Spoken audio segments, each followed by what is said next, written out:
Great. All right, everybody, we're going to get started. Let's see. So first, hello, my name is Hope, and I am the Albuquerque Freedom Council Chair of the Red Nation, and my pronouns are they, them. Hi, everyone. My name is Melanie Yazzie. I'm the cultural desk at the national level for the Red Nation. So Hope and I are going to be doing a presentation today about the relationship between kind of anti-imperialist and anti-war work and resource extraction, especially regarding Indigenous liberation. So I look forward to doing that and having a conversation with you all. And we're here based in Albuquerque, New Mexico right now at our office. So yeah, thanks, welcome. Yeah, welcome everybody. Did we want our other presenters to, did y'all want to just introduce yourselves real quick and the organizations that you're part of? I'm Onya Sanu. Can y'all hear me? Great. I'm Onya Sanu. I'm an organizer with the All African People's Revolutionary Party and the All African Women's Revolutionary Union here in New Mexico, but we have chapters all over the world and we're based in Africa. Hi, I'm Andrew. I'm an organizer with the All African People's Revolutionary Party here in New Mexico. It's a pleasure being with you all.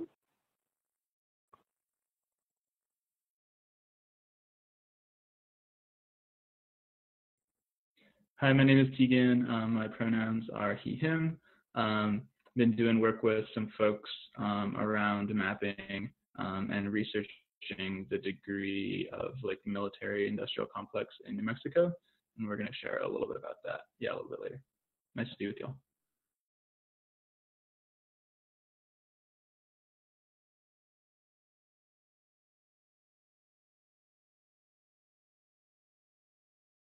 Hey, Berkeley here, they or she, and yeah, also helped out with a mapping group.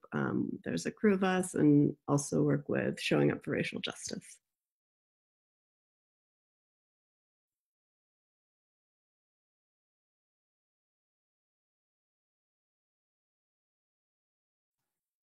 Is that everyone? Is that all of our co-sponsors for this teach-in? Okay, great. All right, and so first we're going to transition into, well, thank you everybody for joining the Zoom link on such late notice. We really appreciate it. This was in response to a lot of the coronavirus outbreaks that have been going on, and we really just want to be sure that our community is safe and that we're doing our best to make sure that it's not getting spread, especially to the most vulnerable populations within our communities. And so we figured that this was also the best way to get the presentations out and the word out. And so without further ado, we're actually just going to jump into the one pager that the Red Nation has written about U.S. empire being the real nightmare. And so the United States military is the #1 enemy of all the humble people of the earth. As people who live in the belly of the beast and historically have had a strong and united anti-war movement, we formed the anti-war coalition to bring anti-imperialist revolutionaries together. Our aim is to organize collectively and strategically against the U.S. military occupation here and around the world. One Venezuelan comrade stated in the Red Nation Red Deal Toolkit that the United States is holding back the rest of the world from a revolution. We aim to organize conversations and actions in our communities in solidarity with our comrades across the global South and the Third World against the United States war machine. The U.S. military is the deadliest and most highly funded military power in the world. There are about 800 U.S. military bases outside of the United States, which provide points from which the United States can and does invade foreign countries, in addition to the ongoing military occupation happening inside of the United States. Some examples of the ongoing struggle against U.S. imperialism across Turtle Island are like in places such as Ferguson, Missouri in 2014, which was a militant uprising against police brutality, and the National Guard was deployed in response to the murder of Michael Brown, an unarmed Black teenager shot by the police that year. Another instance, Standing Rock in 2016, where Indigenous people defended their treaty lands against the Dakota Access Pipeline, and the National Guard and police came together to brutalize land defenders and water protectors in order to protect private profits.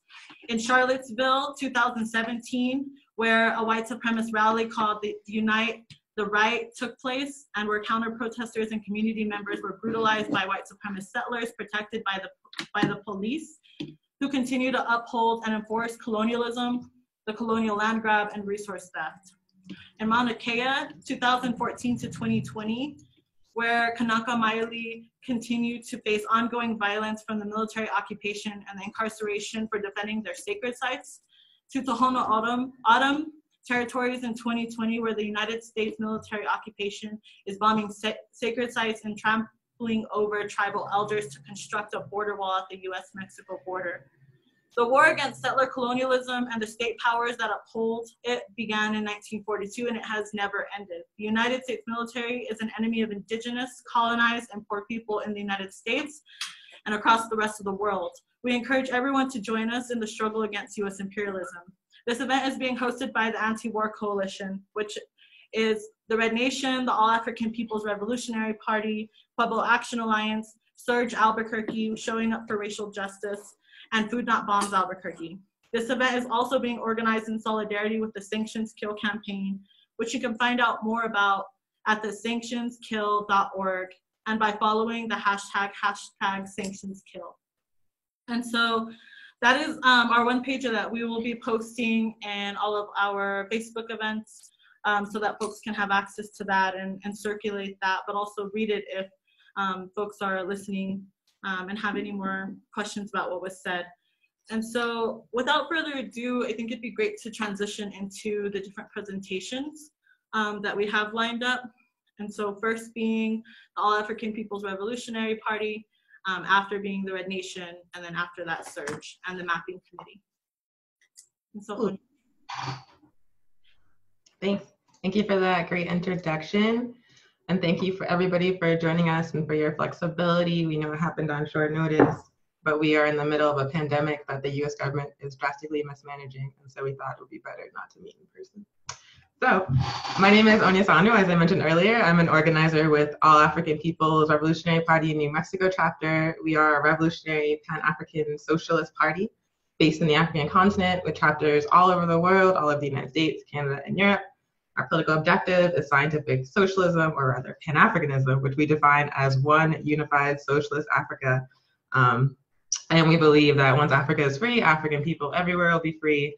And so that is why we are fighting for that, because we want our people and our land to be free. So this is a presentation we developed specifically for this coalition that we expanded a little bit for this particular event. It is going to be talking about US economic sanctions. I am quite sure, unless you happen to see the first presentation, that you don't know what those are, because the US government works really, really hard through the media to obscure the things that they're actually doing all over the world. The US is like a great, great agent of suffering for colonized peoples all over the earth, and for land and water all over the earth, but you wouldn't be able to tell because the US does a really good job of hiding that. And so we want to expose some of the tactics that the US government uses, and sanctions are one of the primary tactics these days that the US uses to hurt people. So sanctions kill. Economic sanctions are a tactic of war. Let me see. Why is this not changing? Sweet. So what are sanctions? Sanctions are economic warfare. Sanctions are a tactic of war, but specifically sanctions are economic restrictions that one country or a coalition of countries will put on another country that's not doing what they want. Meaning that, say, like a country wants to like nationalize its sweet, sweet oil, or it wants to build socialism, or it wants to subsidize the price of gas for its people because capitalism sucks and people can't afford anything. The United States usually, or a coalition of Western countries, will go in and be like, we don't want you to help your people. We don't want you to be socialist. We don't want you to nationalize your resources. And so we are going to strangle your economy. The way it works is that they place a series of economic restrictions on a country that is usually already poor and usually underdeveloped.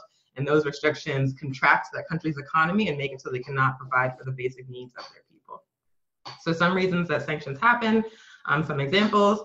So the example of like nationalizing oil resources, that's the case of Venezuela. Venezuela made the mistake or made the mistake in the United States of trying to use their oil for their own people and also build a socialist state.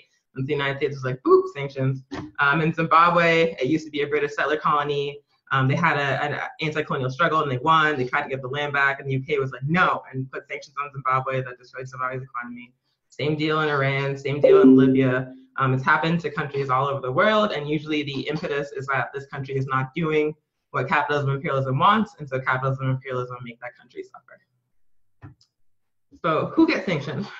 This map is from the website that Hope mentioned, sanctionskill.org, which I encourage everybody to go to after this presentation or right now since you're at your house. And so this is a really cool infographic put together by the organizers of the campaign. The countries in red are the countries that get sanctioned. And you might immediately notice something, that they are not in what we would call the Western world. They are in Africa, they are in Central and South America, they are in Asia, they are in Western Asia, which people call the Middle East because of colonialism. And then this little, I'm not sure if you can see my mouse, but like just south of Florida, there's a red spot, that's Cuba. And then the other red spot is Honduras, I believe. And then the big red spot in South America is Venezuela. So big takeaway is that the sanctioned countries are overwhelmingly in Central and South America, in Asia, in Africa. They are in the so-called third world. They are in underdeveloped nations. They are in nations that have been colonized. And they are nations whose populations are majority not white. And altogether, those countries make up 1/3 of the Earth's human population. Billions and billions of people are being targeted by economic sanctions. So who does the sanctioning? If you go back, you'll notice that the United States is black on the map, Europe is black on the map, Australia is black on the map. You can't really see Israel, but Israel is black on the map.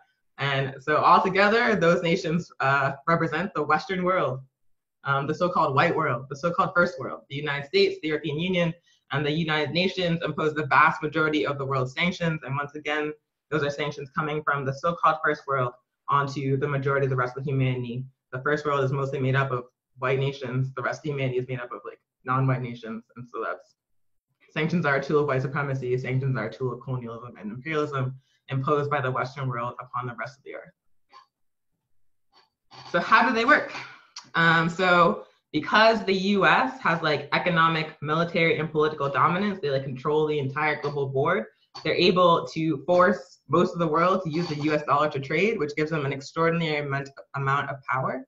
So if the US decides that like whatever global South country is not doing what they want, they can lean on the European Union, they can lean on the United Nations, so much chatting and it distracted me. They can lean on the United Nations, and they can pass laws to ban, block, or restrict trade to the targeted country. And they're able to do that because they control the entire global economic system. And so if the United States is like, we don't want you to sell your oil, or we don't want you to be able to buy medicine, or we don't want anyone to do business with you, they can do that because they can control who sells what and what's sold. And they can also say, if you decide that you want to buy from this country anyway, we're going to sanction you too. They regularly sanction completely unrelated countries in order to further isolate the main targeted country. And so the immediate consequence is that the currency of the targeted country, the sanctioned country, is immediately devalued, it's immediately inflated. That forces prices to go way, way up. It makes it much, much harder to buy things internationally if they're even able to make the deal. As a consequence, they can't get loans, their credit rating tanks, and so they can't generate income for their economy. They can't generate income to take care of the basic needs of their people. And so the sectors of an economy that are first impacted when a country is sanctioned are usually the cost of food, the cost and availability of medicine, power, like electricity, the things that you use to keep your light on, water and water treatment, and then other needs essential for human survival, like things like food, water, medicine, healthcare. Those are things that people need to live, particularly in the middle of a pandemic. And sanctions directly target those sectors of an economy. And so the reason why we say they're a tactic of war, the reason why we say they're genocidal, the reason why we say sanctions kill is because they specifically target the civilian population of a given country for suffering, to force the people to do what imperialism wants. And as I mentioned before, it's only possible because the West and the United States specifically holds economic, political, and military dominance over the rest of the planet. Like the reason why the United States can like drone bomb willy-nilly all over Africa and Somalia, drone bomb willy-nilly in Afghanistan, is because they know that no one's gonna drone bomb the US. The reason why the US can say no one can buy Iranian oil is because they know Iran cannot turn around and say, hey, you can't buy whatever bullshit the US produces. So it is a tactic that is only available because the Western world has conquered the rest of the earth. And so they have hegemony over the rest of us. They can control everything we do on a world stage. So how do sanctions work? So I gave you kind of like overview of like the theoretical basis of it, I guess. And now we're going to talk about like practical on the ground examples of what they look like, so you understand these are really destructive and they cause a massive amount of suffering. And just to introduce this, I will say that sanctions are a violation of international law. They're a sanction of the United Nations Charter. They're a violation of the Geneva and Nuremberg Conventions. And they are violations of all these things because they deliberately target civilians. They're not targeting government or military targets. They're targeting like everyday people. Because when you cut off food, cut off access to medicine, make it so people can't afford gas or put their lights on, like who's the people that suffer? It's not like the rich people, it's not people in the government, it's like regular, everyday, working class, mostly colonized people. And so this is the intent. Sanctions create famines, sanctions create shortages, sanctions create chaos in the economy and on the ground in the country, and this is the intent. This is the understood effect of sanctions. So on this slide, I have a picture of Madeleine Albright. If you don't recognize her, she, at the time of this picture, she was the UN ambassador for the US. And then before that, she was Secretary of State under the Clinton administration. I want to point out that the Clinton administration is a Democratic administration. A lot of times people try to think that Democrats are somehow like less cruel than Republicans when it comes to like imposing suffering on regular people, but that is not the case. Democratic administration sanctions people, Obama sanctioned people, Trump sanctions people. There's like unilateral agreement in the US government between both parties when it comes to attacking poor places. So this is an interview with Madeleine Albright on 60 Minutes, where the host of 60 Minutes, Leslie Stahl, asked her in reference to economic sanctions against Iraq during the first Gulf War. She said, "We have heard that 500,000 children have died. I mean, that is more children than died in Hiroshima. And you know, is the price worth it?" And Madeleine Albright replies, "I think that's a very hard choice, but the price, we think the price is worth it." So Leslie Stahl is asking, like according to like a UN report, US economic sanctions on Iraq during the first Gulf War killed 500,000 Iraqi children, and also like millions more Iraqis of all ages. And she's like, how is that okay with you? Like, is that worth it? And Madeleine Albright's like, yes. Like the US government understands that the actions it takes regularly causes death and devastation and suffering on a massive scale to like millions and millions of people who have nothing to do with whatever global conflict is being waged. And they're like, we are okay with those people suffering and dying if we get what we want. Except, and I meant to mention this on the last slide, but it's really important, economic sanctions don't work. Economic sanctions only achieve their stated foreign policy objective for the US 13% of the time. If you got a 13% in school, you're either dropping out or going to summer school. Like you're not passing. That is not a success rate. That is a failure rate. They do not work. 13% of the time being effective means they do not work. And then overall, for like all Western sanctions imposed by either the European Union or the UN or the US, the success rate is only 30%. So only 30% of the time for all sanctions worldwide do they achieve their foreign policy objective. But we already know, and I'm going to show you more examples, we already know that they cause millions and millions of deaths. They cause suffering for thousands of people all over the world. But they only work 13% of the time for the US and 30% of the time for the whole West. So another current example that is directly relevant to what we are, why we're stuck in our houses, why we're all scared of getting sick and dying, is sanctions on Iran making the impact of the coronavirus worse. Obviously, the coronavirus was just declared a pandemic. It is infecting people all over the world in all sorts of countries. And the US, despite being a vastly wealthy empire, thanks to exploiting the rest of the world, is thoroughly unable to deal with it. Iran actually has universal health care. I recently learned from the Red Nation podcast from this week. But Iran has had US sanctions imposed on them for over 10 years at this point. And those sanctions have had a devastating impact on the Iranian economy. Like their currency is like hyperinflated, it has no value on the global market. Their food prices are sky high, like doubled in price. their rents are soaring, there's high unemployment because people can't get work, there's no money to put into infrastructure, so their hospitals, their medical infrastructure is crumbling. And also the US makes it so they can't sell their main national product, oil, on the global stage. The US is like, if you buy Iranian oil, we will sanction the crap out of you, don't do it. And so Iran has a really hard time even selling oil to make any money, to put into its economy, to take care of like the basic needs of its citizens. So before coronavirus, this was already having a devastating impact on Iran. Like thousands of people were dying that didn't have to die. People were suffering, people were unemployed. And then coronavirus happened. And I don't know if you've seen the headlines, but Iran has one of the highest death rates from the virus in the world, despite having universal health care. And it's because the sanctions imposed on Iran by the US make it so Iran cannot import necessary medical equipment, necessary medications to treat the outbreak. So in the middle of a pandemic that is spreading across the world, Iran cannot import the medicine it needs to treat its people, to take care of its people, because of the United States, because of US sanctions. And one thing that like the ruling class in this country does not understand, but hopefully the folks on this call do, is that borders aren't real. There's not like a bubble around Iran. So if Iran can't control coronavirus and it's a global pandemic, it makes it worse for everybody on earth. If any one country struggles with the response, it spreads faster, which affects all of us. And the US knows this because the US like said some trolling comments like, oh, we'll help you, Iran. And Iran was like, get out of my face because y'all did this in the first place. But like, it's important to understand that like, not only is the US like fumbling the response domestically, that's why we're all scared, because we know this government's not gonna help us, but it's also making it worse internationally with these sanctions.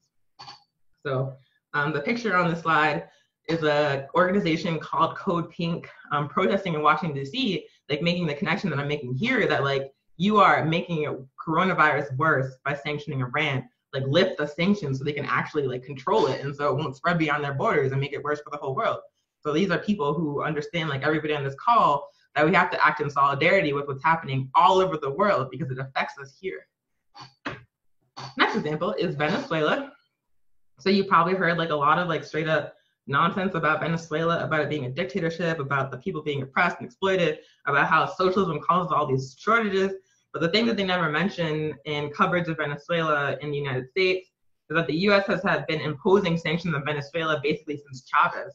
Because once Venezuela decided they want to be socialist, once Venezuela decided they want to organize their economy and use the resources in such a way that they could provide for the basic needs of their citizens, the United States was like, we cannot have that in this hemisphere. We are going to destroy that project in any way we can. And they've imposed sanctions that have cost the lives of tens of thousands of people in Venezuela.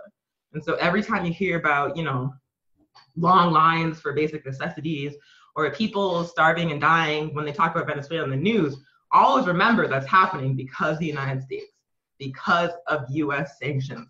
It's not socialism, it's the fact that the United States is intentionally strangling Venezuela's economy in an attempt to force the people to suffer so much that they overthrow their government. Obviously, Chavez was in power like 20 years ago. Venezuela is still building socialism, so it's not working. But the sanctions are still being imposed. They just imposed a new round of sanctions a few months ago. They're still forcing the Venezuelan people to suffer. They're causing vast shortages of food, vast shortages of medication, vast shortages of basic necessities, and yet the Venezuelan people are still like, we prefer socialism to whatever y'all want us to do. So yeah, always remember, and usually like in general, if like a country is on the news being demonized, it's probably just a bunch of bull. And there's probably something the United States did to provoke the situation. Next example, Zimbabwe. So I mentioned it earlier, Zimbabwe used to be a British settler colony. Like they had Europeans all up in there stealing land from indigenous African people, enslaving them, exploiting them. And they had a anti-colonial struggle that was won, that was successful. And they attempted to nationalize the land and then take it back from the settlers and give it back to African people. So you might have heard that part, and you probably heard that it was like a big disaster and they were killing random white people and blah, blah. None of that's true. None of what you hear about anything in Africa is true on the news. But the land reform program worked. African people got their land back and they were working it and they were producing food and they were able to take care of themselves. And then the UK was like, that's not right. You're taking the stuff we stole back from us. We're gonna force you to suffer. And so they leaned on the US, and the US and UK together imposed economic sanctions on Zimbabwe starting in 2001 that have overall cost Zimbabwe billions and billions and billions of dollars, have cost the people of Zimbabwe to have vast food insecurity, to have vast unemployment, to not have access to like basic medicines, basic goods. And then once all that chaos was created, they point to the land reform program and they say, see, when you try to reverse colonization, you're not gonna be able to do it right. You're not gonna be able to govern yourself. So you might as well just like let these crackers keep the land, let these Europeans keep the land. They use it, they like impose the suffering in the first place. The African people fight back and take back what's ours. And then they impose more suffering. And then they're like, that's on you. That's your fault for trying to take your land back, for trying to decolonize. Zimbabwe has been sanctioned by the US for 20 years. They just got a new round of sanctions last week on the 5th. You probably didn't even know that because they don't say on the news, but this is a cumulative effect and is revenge, basically, for the people of Zimbabwe taking their land back. They were like, we don't want to reverse the settler colonialism. We want the settlers to keep their land indefinitely. And if you try to take it from them, we're going to make you suffer. And so now the new government in Zimbabwe is trying to reverse the land reform program, trying to take the land back and compensate the settlers. And that is a consequence of sanctions that destroyed Zimbabwe's economy. And the picture on this slide is a protest against sanctions in Zimbabwe. And a thing I want to mention is that when you think about who is most affected, when you cut off a given society's access to medicine, to food, to healthcare, to basic necessities that people need to live, like who is going to be first impacted? Like who is going to feel that the hardest first? And that's going to be like the most vulnerable sections of the society. It's going to be elders, it's going to be disabled people, it's going to be immunocompromised people, it's going to be women and non-men and queer folks and children. It is the most vulnerable sectors of a society that are impacted when you take away basic necessities, and it forces them into precarious situations where they are forced into exploitative conditions to survive on a day-to-day basis. And the other thing about sanctions is that when people die from sanctions, it's not like a quick death. It's not like getting blown up in a drone strike, although that's also awful, but it's like slow and drawn out. Starving to death takes like a long time and it hurts a lot. And thanks to US sanctions, it's happening to millions of people all over the world, mostly African, Asian, and indigenous people. So yeah, there's like a lot of stories on the US media that demonize a lot the countries I just mentioned, Iran, Venezuela, and Zimbabwe, that leave out the context that the United States is attacking them economically and directly targeting the civilians of those countries. It's doing the same thing in Cuba. It's doing the same thing in Libya. It's doing the same thing in North Korea. And in all of these places, the people that are most impacted are always going to be, disabled people, trans people, queer people, non-men, children, elders. So like when we talk about sanctions kill, we're talking about them killing regular people, just going about their business, not like enemy combatants, not like politicians, not like rich people, just regular people, like the people on this call. And that's why we are talking about them today. So I only have 2 more slides, but the reason that we are doing this teach-in today, and the reason that I am talking about sanctions now, is because an international campaign to call for an end to US sanctions was organized by a number of anti-imperialist organizations all over the world. That those days of actions are coming this weekend. So it's today, tomorrow, and Sunday. There'll be actions all over the world, just like this one, teach-ins, social media campaigns, marches, rallies. I'm not sure about the marches and rallies because there's a pandemic, but they were planned. But the intent behind this is to spread the word about the impact of sanctions, to spread the word about what sanctions are, and to let people know this is not like a kinder, gentle alternative to like droning or boots on the ground warfare.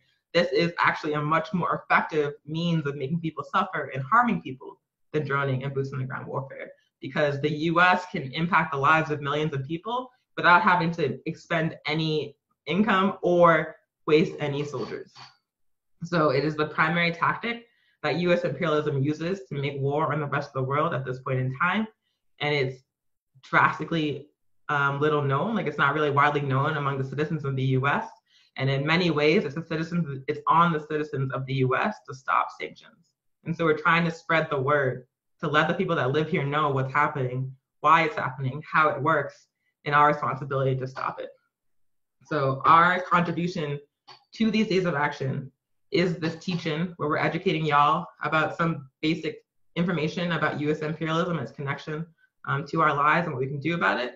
And then we are also hosting or organizing tomorrow and Sunday a social media campaign to spread the word about what sanctions are.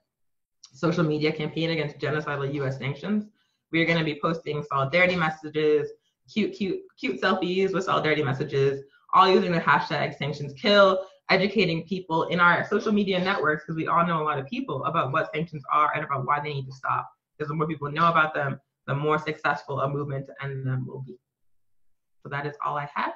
I will stop sharing my screen. I'm not sure if we're opening up for questions now or at the end. I think we should do it then. I was thinking at the end of all of the presentations, if that's okay with folks. Sure. Cool. All right. Thanks, Sonia-san. Well, that was amazing. Yeah, I remember I went to Southern Africa. I was in Zimbabwe in 2007 twice for the super neoliberal cultural exchange that I helped to organize at that time when I was still a liberal, working at a tribal college in Santa Fe. And I remember at that time, Zimbabwe was the poorest country on the planet. And the level of like desperation and suffering, I had never seen that before. You know, and I like have grown up on and off like reservation spaces where there's like extreme suffering and lack of resources. And it was being blamed on Mugabe at that time and his mismanagement and his corruption.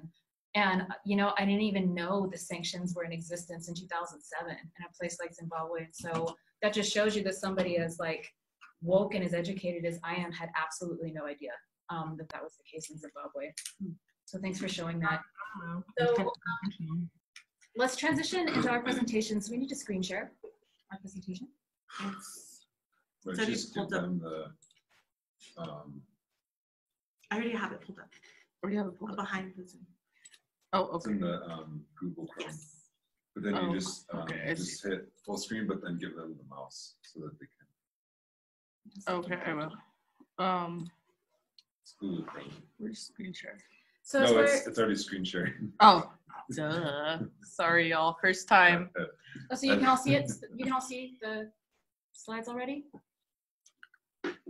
Okay, awesome. So again, for the folks who might have joined a little bit late, my name is Melanie Yazi.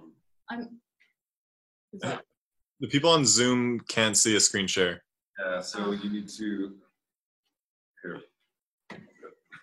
Hold on. Just a sec. First Get the time. oldest person. Hit escape on that thing. Okay, boomer. Wow. Gee. Yeah, you literally just hit share screen. It's not complete. This is ageism. Just kidding. Yeah, that like Where's the other way. I can't see this. It's too far away. Present. I Hit view. Here, you do it. I can't see Okay, it. boomer. Okay, here we go. You All should right. be able to see the screen now. Okay, just one more time again for folks who might have joined a little late. I'm Melanie Yazi. I'm the cultural desk for the National Central Governing Council for the Red Nation. Thank you so much for joining us. Onya-san just offered a really incredible, I think, understanding of how sanctions are a part of the project of US imperialism and the way in which sanctions impact a third of the world's population. Of course, this teaching is part of the Sanctions Kill kind of international call for action. But something that we're going to do in our presentation is we're going to take maybe a step out. We're going to think about the bigger picture of how US imperialism is related to our struggles for indigenous liberation, specifically linked to the history of resource extraction in Indian country. So I just click on go through. So the purpose and kind of what we want you all to get out of this presentation is to understand that the struggle for indigenous liberation is an anti-imperialist struggle.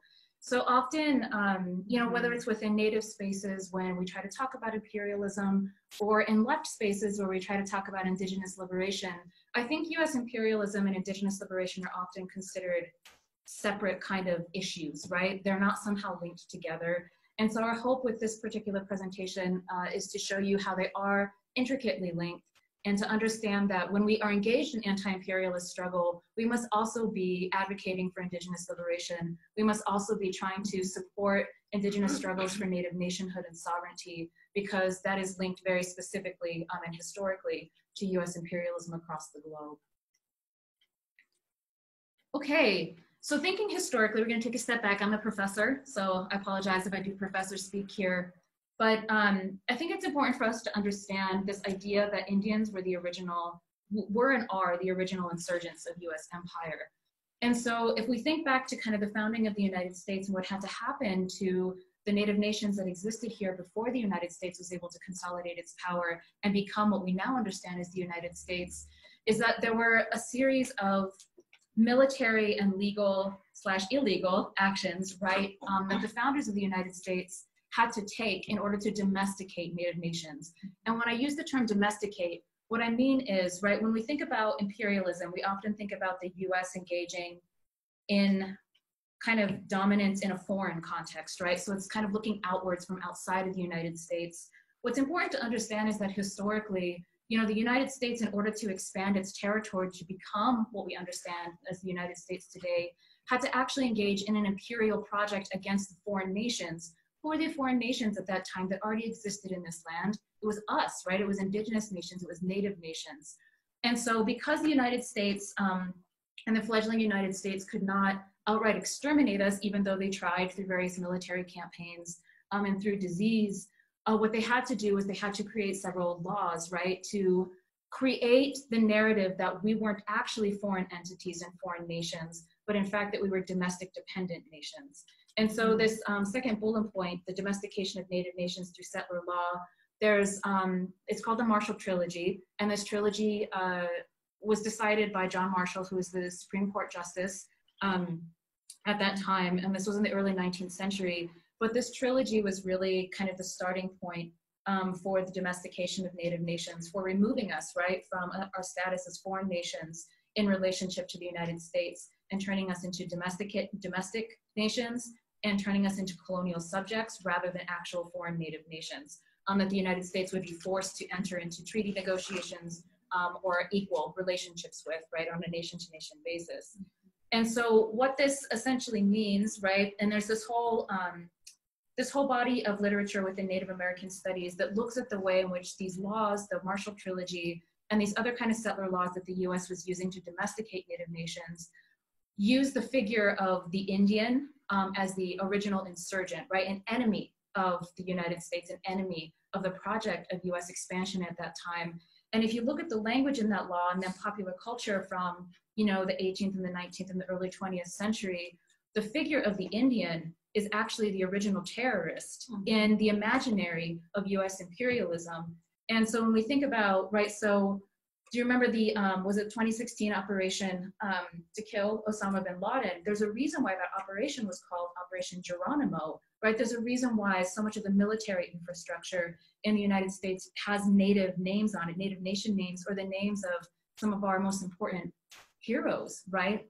And the fight against US imperialism and colonialism, it's because we have the oldest standing relationship, right, with US empire as nations, not as individuals, right, but as nations that were actively fighting US empire and trying to resist its conquering, essentially, of us, the taking of our land and the killing of our people.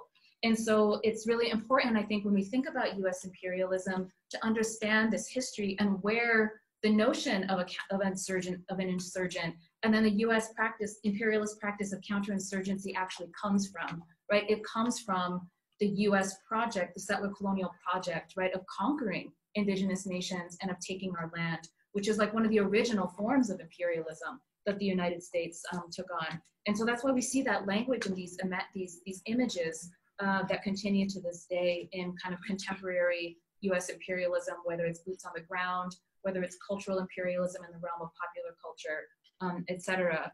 And so the whole point of kind of thinking about this history of US imperialism in relationship to indigenous people and indigenous nations is that what we want folks listening to understand is that our struggles for indigenous liberation, right, our struggles to maintain our status as nations, as sovereign nations that are not domesticated, but are in fact engaged in a foreign relationship with a foreign entity that is illegally occupying our land, also known as the United States, is that these struggles that we have in this language around sovereignty and nationhood is an anti-imperial struggle. and that we have actually been engaged in an anti-imperial struggle, you know, since the very inception of what later became the United States. So for hundreds of years, Native nations have been engaged in an anti-imperial struggle.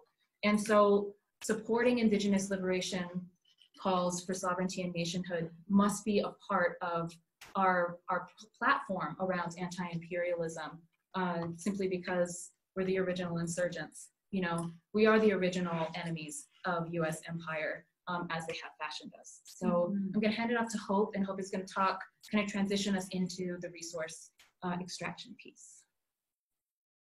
Sorry. It's okay. I did it on my computer instead of that one. The same thing. All right, everybody. And so again, my name's Hope, and I just want to share a little bit about U.S. imperialism and extractivism inside the Southwest. And so, well, across the Southwest. And so first, starting off with the nuclear industries that contributed greatly to the ongoing colonialism and genocide of Indigenous peoples. And the first atomic bomb being that it was in 1945 in Jornada del Muerto Desert. Also across like Diné and Apache and Pueblo territories. That just naming that I think is extremely important, that the atomic bomb was created here on these homelands just to continue the process of US imperialism inside foreign countries and as a way to oppress people all over the world. Just naming that I think is extremely important, because I think that a lot of us have had several conversations about the ongoing nuclear colonialism that happens in places like Albuquerque, Los Alamos, Sandia Labs, etc., across these lands. Secondly, acknowledging that Native territories are national sacrifice zones in the name of profits, whether that's for fracking, whether that's for mining, whether that is, you know, just testing bombs out on our land and blowing up sacred sites or blowing up areas that are used by Indigenous people, while also like relocating those original peoples from those spaces. And so Los Alamos Lab in the nuclear industry takes place across like Pueblo, Diné and Apache lands. Uranium mining also is a huge contributor to the ongoing colonialism and US imperialism here in places like, let's say, Church Rock, where there's the largest uranium spill. And you can still see the remnants of Fort Wingate, and US military fort that is basically right before you enter Gallup. So another example would be coal mining. Something that a lot of folks don't know is that the Navajo Generating Station was named as the 3rd largest producer of coal for the United States. And then something that takes place that I think most folks are really familiar with is hydraulic fracturing, which we also call fracking in the Four Corners and Chaco Canyon regions. And this process not only contaminates groundwater and aquifers, but erodes the land underneath, such as like the shell beds that have been known to cause earthquakes and land fractures in places like Oklahoma and Pennsylvania. And so through this process, another symptom of US imperialism through extractivism is produced water. And so produced water is the process of recycling contaminated fracking water. And in places like Sandoval County and Bernalillo County, there has been discussion about selling back that contaminated fracking water to our communities. And so I think that's a big conversation that still needs to continue to happen in our communities, as like a lot of our people don't realize what produced water is. And another symptom of fracking that I think is extremely important is the methane emissions as a byproduct of fracking that is leading to the second leading pollutant and accelerating climate change. And so these are all really important, important issues to be aware of and to understand, because this is exactly what we are talking about when we're saying that U.S. imperialism is still targeting Indigenous peoples, Indigenous nations, and Indigenous land through extraction and through other forms of violence. So I was thinking maybe we should do that as a summary and I could just go into more about resource extraction. Is that okay? Okay, cool. So I just passed over a slide that we'll return to after we talk a bit about this, but I wanted to talk a bit more. So thanks, Hope, for that primer and all of the ways in which resource extraction continues to violate native life and native land and extend the project of US imperialism. I wanted to talk a bit about what has been happening over the last 5 years in the United States. So, and how this relates to Native people and Native nations. So if folks don't know, in December 2015, then President Barack Obama signed into law House Resolution 2029, which was actually a defense appropriations bill. It's easy to get things passed if you just put them on as a writer to a defense appropriations bill, because those bills are guaranteed to get passed through Congress more than any other type of legislation.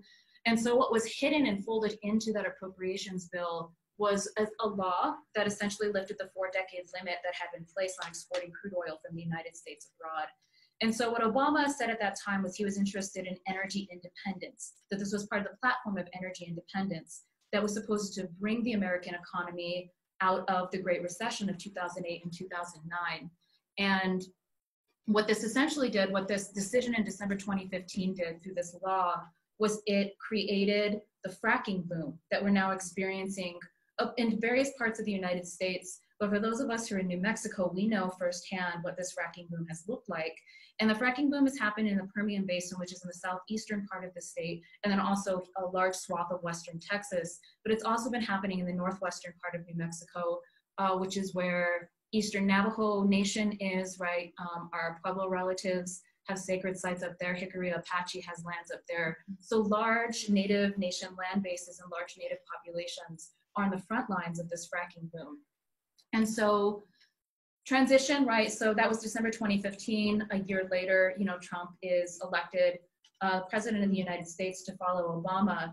And so what Trump did in July of 2017, so 6 months, just about half a year after he was inaugurated, was he actually changed the language from energy independence to energy dominance. And so this language of energy dominance, then Rick Perry, then Secretary of Energy, because they've changed so many times, Rick Perry, right, in the statement that was issued by the White House in July 2017 said, "An energy dominant America means a secure nation free from the geopolitical turmoil of other nations who seek to use energy as an economic weapon. An energy dominant America will export the markets around the world, increasing our global leadership and our influence." So it's interesting about this statement, right, because sanctions happen in the realm of the economy, right? When we think about imperialism, we often think about boots on the ground. We often think about the infrastructure of warfare, but the teaching today is about sanctions, and sanctions happen through economic means.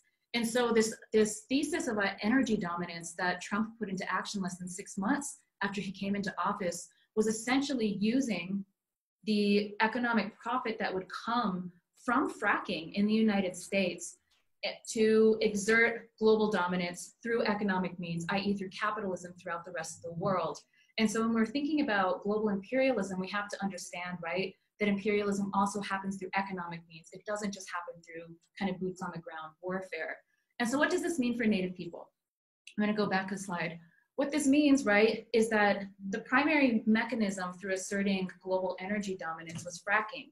And so much of the fracking has happened in Native communities, on Native land, where people like even some of our Red Nation members come from the communities that are on the front lines, who live literally right next door to a fracking well that sometimes catches on fire and pollutes their land, causes high cancer rates, right? The amount of pollution, the sacrifice zone that Hope was talking about, Native nations, in northwestern New Mexico have been turned into a sacrifice zone for this kind of the new US imperialist project that's being enacted through kind of global energy dominance. And so I also wanted to talk, so what was happening right at this time, and I think proof of this global energy dominance, is that the United States became the #1 producer of oil in the world in 2014, and then fracking actually helped to secure that even more when huge amounts of fracking leases and exploratory drilling started happening in 2016 and into 2017 after Obama passed House Resolution 2029. And something that we saw kind of in that moment, right, was the no-DAPL struggle at Standing Rock against the Dakota Access Pipeline. We saw Idle No More just a few years prior to that coming out of land-based resistance against tar sands, which is also a form of extracting oil that's different than fracking tar sands production in Canada. And so what we've been seeing over the last decade, 8 years or so, are Indigenous people rising up in these really historic rebellions against resource extraction. And so those rebellions against resource extraction were caused, right, by the ripple effects from this policy of energy independence and energy dominance. And so when we're seeing, you know, these land-based struggles, like what's going on at Unistoten with the Wet'suwet'en people, the Oak Flat struggle against copper mining, and what's going to continue to unfold, I think, in Indigenous rebellions in Turtle Island, is that we need to understand these rebellions as a pushback against the project of US imperialism. Even if we're not framing them that way, because of the way that resource extraction is so closely tied into like the project of global energy dominance, right, that the US is very aggressively asserting right now, that we're on the front lines. And so when we're resisting resource extraction, we are also resisting the infrastructure of imperialism. And so I just wanted to talk briefly. So this isn't the first time, right? It's not like just in the last 8 to 10 years, somehow, you know, Native nations have been rising up against resource extraction. You know, our colleague and comrade Jennifer Marley, who's from San Ildefonso Pueblo, she's done a lot of important work on nuclear colonialism. And I heard her say recently, you know, like after World War II, right, you have the rise of communism, right? You have third world decolonization movements happening throughout the 50s and the 60s. Many of them proclaiming kind of communism and socialism as their primary political ideology, through which they were kind of expressing their desires for national liberation and decolonization. The United States essentially tried to re-exert its global dominance through the development of the nuke, right, the nuclear bomb. And so the US wanted to become the nuclear superpower of the world, particularly to crush the Soviet Union, right, which was a communist nation, right? And so we hear a lot of this language throughout the Cold War, kind of in the post-World War II moment. Oops, sorry about that. And where was the nuclear bomb born? It was born in Los Alamos, New Mexico. Yeah, my comrade Justine here, who's from up north, who's from Tesuque Pueblo, you know, the nuclear bomb was born in Tewa territory, also in northern New Mexico, right? And so this was happening from the period of like around 1943 was when Los Alamos National Labs was founded in Tewa territory. And so where was the uranium, the raw material that went into that first nuclear bomb that helped the US secure its position as a global superpower after World War II? Where'd that uranium come from? It came from my people's land, right? It came from, you know, actually came from Pueblo and Dene land in the Southwest in what is Arizona and New Mexico. And so here you see, right, these long-standing kind of histories of resource extraction from, let's say, Navajo Nation or from Tewa territory, coalescing into the building of the nuclear bomb, which helped the US secure its position as a global superpower after World War II, specifically in, you know, relationship to and in opposition to the power that was unfolding, the Soviet Union's power on the global scene during that time. It was specifically anti-socialist and anti-communist. And that's how US imperialism has its birthplace, especially kind of in the last 60 to 70 years, right here in our territories in New Mexico. And so again, when we think about resource extraction, whether it's uranium mining or fracking today, right, where Native nations are on the front lines of those, we need to understand those frontline struggles as a struggle against US imperialism. And so that's why we wanted to bring some of this up. And here I just wanted to show you some maps of what kind of the infrastructure of resource colonialism looks like. So this is a map of the Navajo Nation.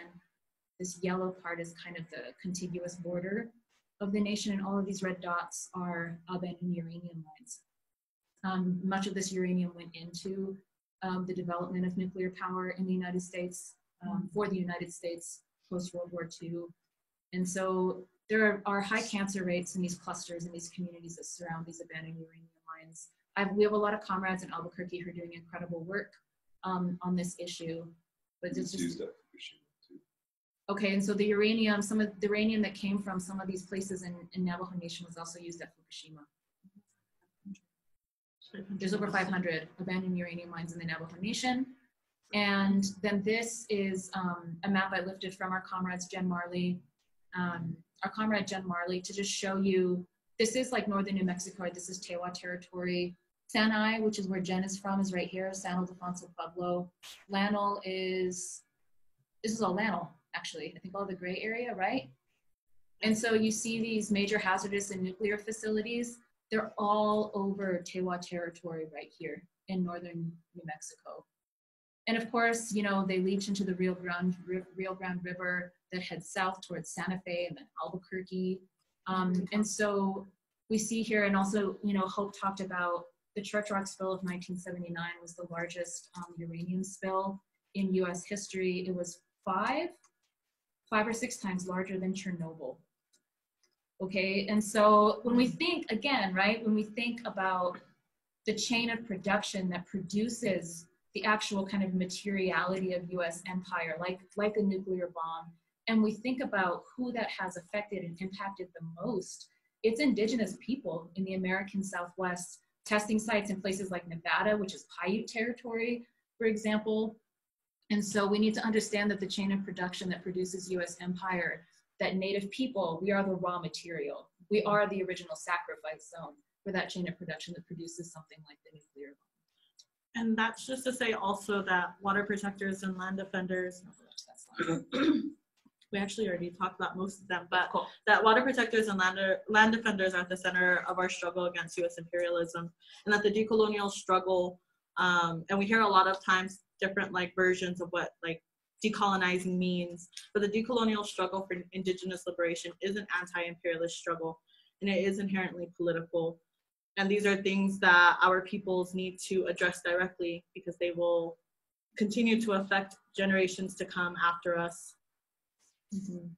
Yeah, and just to sum that up, you know, in 1998, a touchstone text in understanding the history of resource exploitation, resource extraction in Indian country was written by a prominent Native historian named Donald Fixico, and the title of the book was The Invasion of Indian Country. And, you know, when we hear the term invasion, what do we usually think? We think about the US invasion of Iraq, right? We think about an imperial war being initiated and instigated by the United States against a foreign power.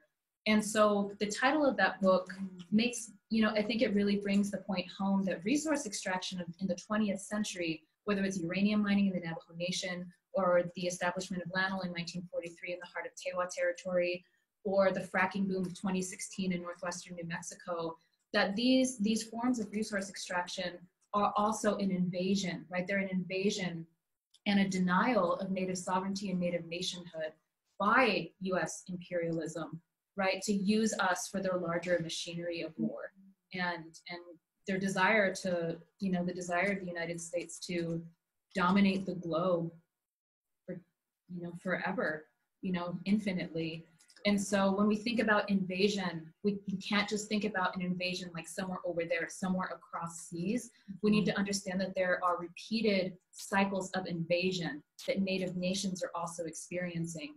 And so again, just to kind of re-summarize, when Native people are fighting for Native nationhood, when we're fighting for sovereignty, when we're fighting for autonomy and self-determination, we're telling the United States, you know, get the hell out of our business, right? US out of everywhere should also apply to Native nations. And that's our final slide. US out of everywhere and no intervention, or hashtag no invasion, also applies to sovereign Native nations. And this has been the basis of every political struggle that we have been waging since these motherfucking pilgrims, you know, touched down in our homelands 500 years ago. And it's the same kind of anti-imperialist struggle that we're going to continue to wage in relationship with all other colonized and oppressed nations of the world. But yeah, this is the takeaway from our presentation. So this is how Native people, or actually, you know, Justine is going like this right now. This is how Native people are engaged in anti-imperialist struggle, and this is why we need to pay attention to the land-based struggles for Native nationhood and sovereignty and against resource extraction, and understand those struggles as anti-imperialist struggles. Damn. All right, can somebody exit? So we're gonna exit. I'm all riled up, ready to I'm ready to get this rev. What do I exit this share? Stop share. There we go. Sorry about that, comrades. Alrighty, so our next presenters are from SURJ, and they're going to talk about the mapping project.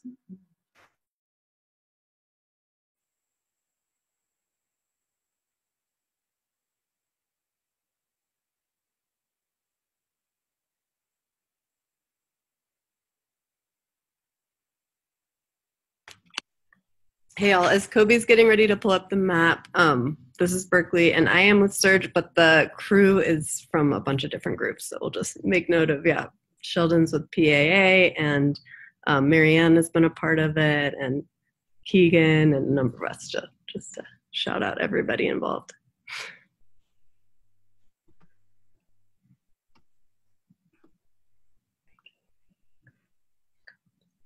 Hi, I think I'm unmuted now. Yeah. Okay, I'm gonna click share screen. So tell me if this works.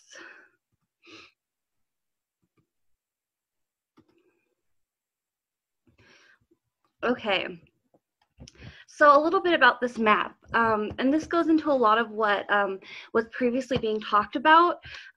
What we're trying to do here is actually see some of what the sanctions that we're talking about and a lot of the sites and how these specifically apply to us here in New Mexico, and how people are profiting off of that here. So for example, this is just like a regular Google map. And the team has done a lot of research and divided it into a few different categories. So we have nuclear and US military research and development, border imperialism, police, and extractive colonialism. And so I'll go ahead and zoom in over here.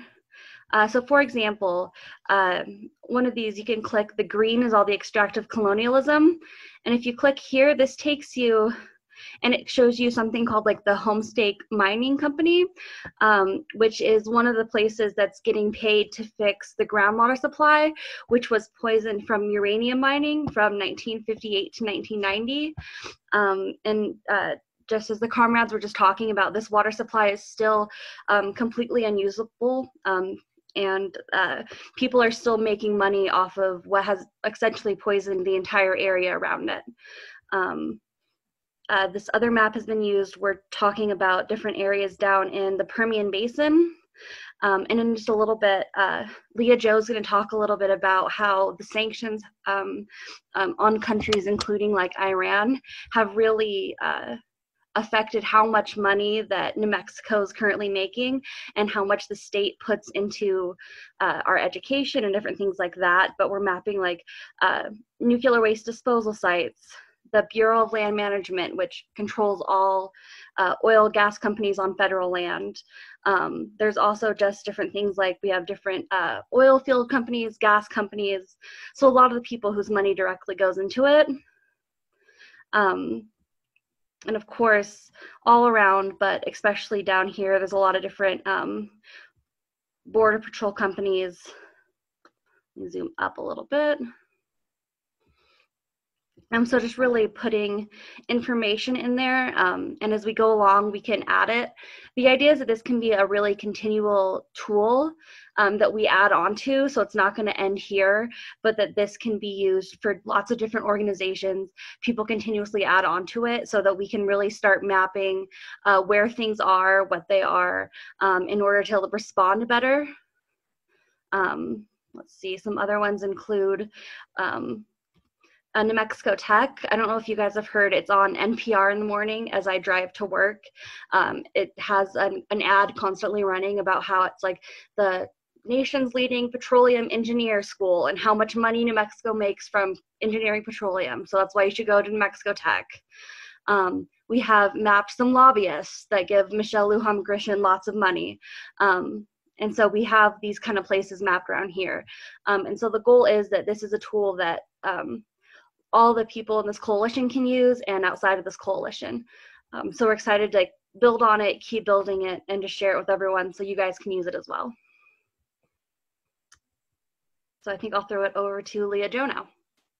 Thank you. Do you want to go now or do you want? I'm happy to, if you, we had talked about, we had like changed our order a little bit. I'm happy to go if y'all Oh, want. sorry, Keegan. No, that's fine. Okay, cool. Yeah, again, my name is Keegan. Thanks for having me, and thanks for all the wonderful, I mean, not wonderful, but I just learned a lot in like, 40 minutes. Cool. So I'm now going to share my screen. Okay, cool. So we wanted to draw a connection that I'm sure we all see between the way that the U.S. and our imperial allies feel the need to kind of police the world in a very particular way to secure profit for a global elite, using often, as Onyesamu described, like sanctions, and wanting to kind of draw a parallel between that mindset, which is obviously not the same dynamic, but the way that like very hyper locally in Albuquerque, the government and private contractors police our communities in ways that work to secure, the profit of capitalists while compounding economic inequalities and unequal resource allocation, and creating some of the similar conditions that sanctions create. Obviously, again, it's not the same dynamic, but creating unstable conditions in which people are suffering and dying. And so this is just a couple highlights from some, a little bit more research into some of the things that Albuquerque, in coordination with like the state, with the federal government, and with other agencies, are doing to further militarize the police in ways that are obviously really harmful, as we know, to our communities here.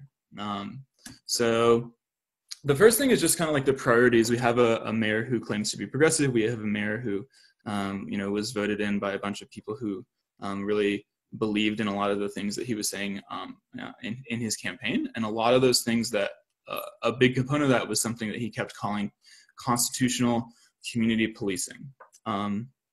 And again, for those of us who, as I'm sure we all know, like are watching on the streets what's happening, that's clearly not what's going on. And some of that is literally just in the money that's being allocated. So this past fiscal year in 2020 was the largest budget that Albuquerque has ever had. And over a fifth of it, so it was a little over $1 billion, but over a fifth of that budget is allocated to the Albuquerque Police Department, which is still under a Department of Justice oversight, and in like a court-appointed settlement agreement for a quote pattern and practice of quote excessive force and brutality. So we're allocating an enormous amount of our budget to a department that still is having a lot of issues, including literally killing people, right? And not facing any kind of real accountability for that. So that was an almost $13 million increase over the past year, while there's been a decrease in the Civilian Police Oversight Board receiving a $600,000 decrease and only getting $1 million in this enormous budget. And the Civilian Police Oversight Board doesn't actually have any teeth.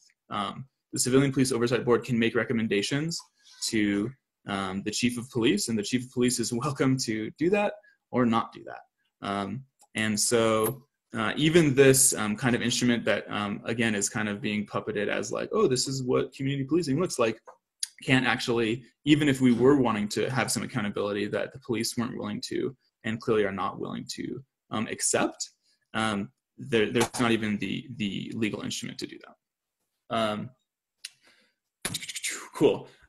So switching gears a little bit, Albuquerque is also a member of what's a recipient in a program called the 1032 program, which is a program of the Department of Defense's Defense Logistics Agency, which transfers excess military equipment to various civilian law enforcement agencies. And it's not just Albuquerque. That's the list in New Mexico is really, really long. I think it is probably almost every local department. The state police are also recipients in this program. And it's really hard to track some of this. So some of these like highlights from past acquisitions are from a few years ago. But I'm trying to find, we've been trying to find a little bit more about it. But again, some highlights are like a mine-resistant vehicle. Why the hell does APD need a mine-resistant vehicle? Prefabricated portable buildings, and also 3 like military-grade rifles, which again, like, if we're trying to, you know, affect constitutional community policing, why are we using enormous, caliber rifles against our people? So that's just another highlight of something that I think would be, you know, I guess part of the reason that we're all interested in doing some of this research is that we're hoping to inform maybe some of the campaigns that this coalition wants to end up kind of rallying around. And this seems like maybe a potentially good target to get Albuquerque to stop receiving this, you know, these weapons and equipment of war. Another thing coming down from the federal government is Operation Relentless Pursuit, which was announced in December of 2019 from the Department of Justice. So the idea is to, quote unquote, you know, crack down on crime in these cities that have lots and lots of crime.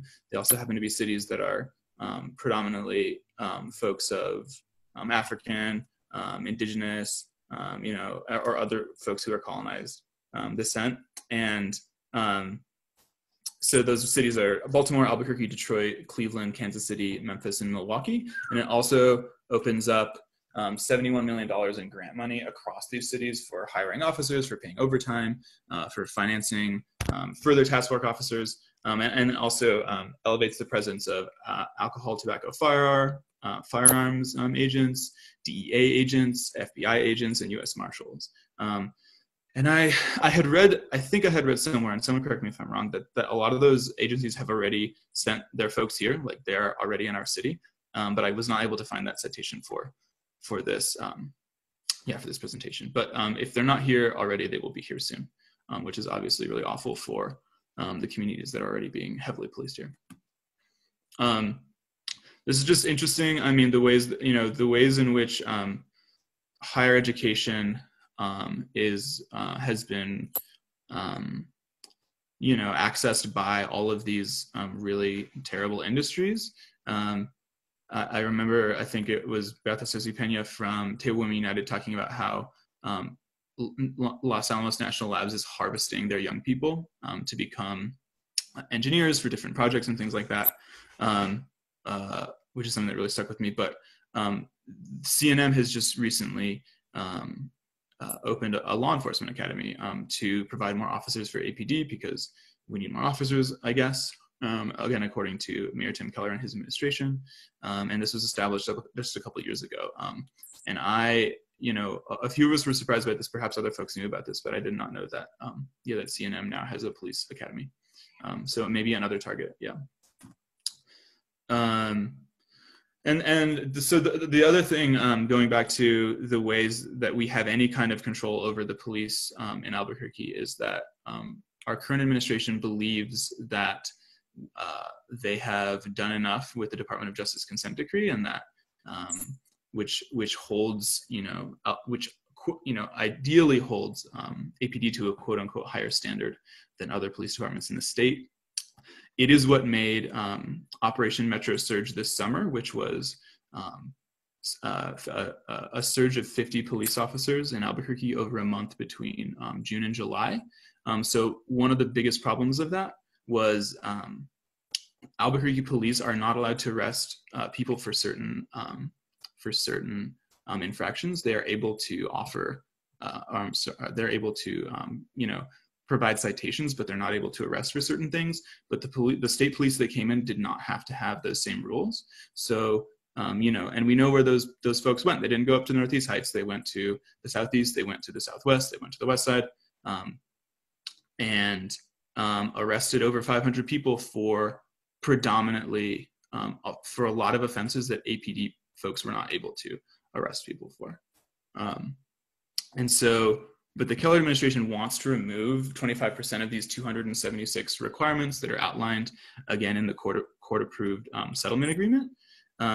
However, according to the second most recent report from the independent monitor who's overseeing this kind of settlement agreement with the police, we're only at an operational compliance of 64%. So there are a couple other ways to rate how APD is kind of complying with these requirements.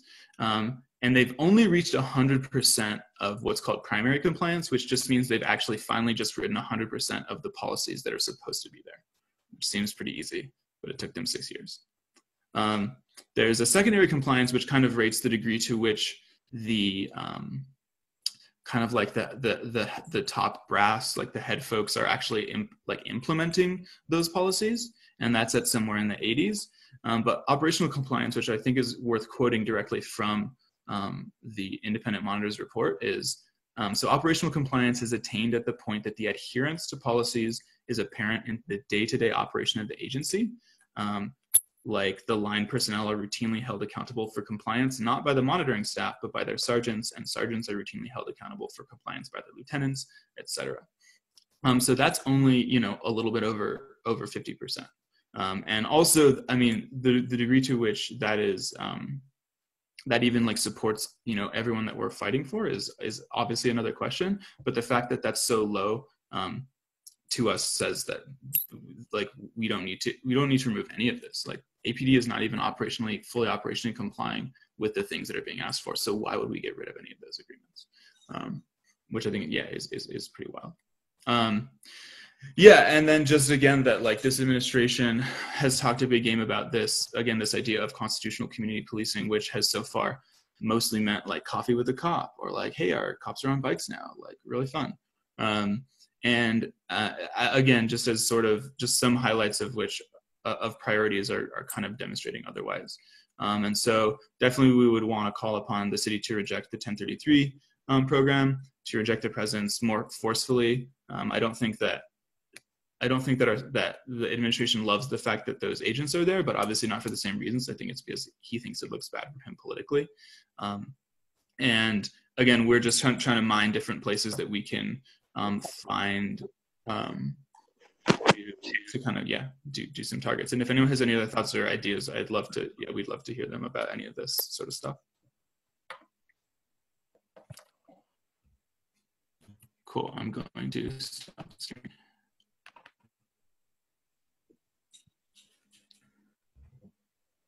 Okay, let's see. I'm going to try to screen share. And then Sheldon, are you on here? If so. Yes. Awesome. Okay. So let's see.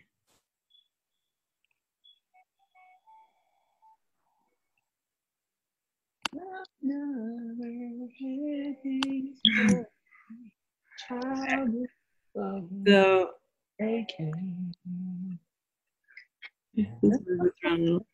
just to kind of wrap up, just because we have the maps open, but this is a really helpful way to understand the 1033